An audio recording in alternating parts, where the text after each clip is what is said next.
construire l'avenir. La chronique d'Interentreprise avec Francette Florimond. Bonjour, j'espère que vous allez bien.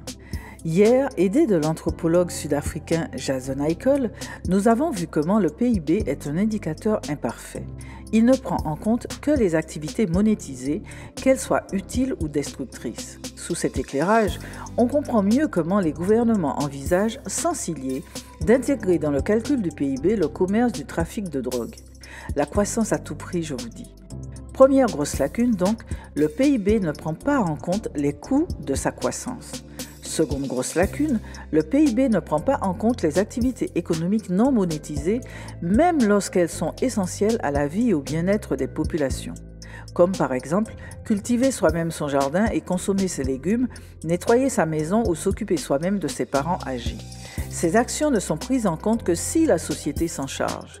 Simon Kuznet, le fondateur de l'indicateur PNB devenu PIB, avait lui-même alerté sur ces insuffisances et incité à intégrer le coût social de la croissance du PIB.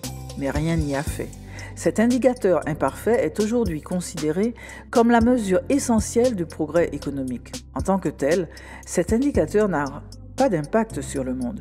C'est sa croissance à tout prix, érigée comme dogme, qui en fait un outil mortel. L'Organisation de coopération et de développement économique, connue sous le sigle OCDE, créée en 1960, l'a d'ailleurs inscrit dans son article premier, à savoir que l'objectif de toute économie doit être, je cite, de promouvoir des politiques visant à réaliser la plus forte expansion possible de l'économie et de l'emploi. Fin de citation. En clair, sous couvert d'emploi, de plus en plus ubérisés pour que le montage tienne, l'objectif est d'obtenir des taux de croissance toujours plus élevés, quel qu'en soit le coût pour les salariés, les populations, la nature, réduite au stade d'objet.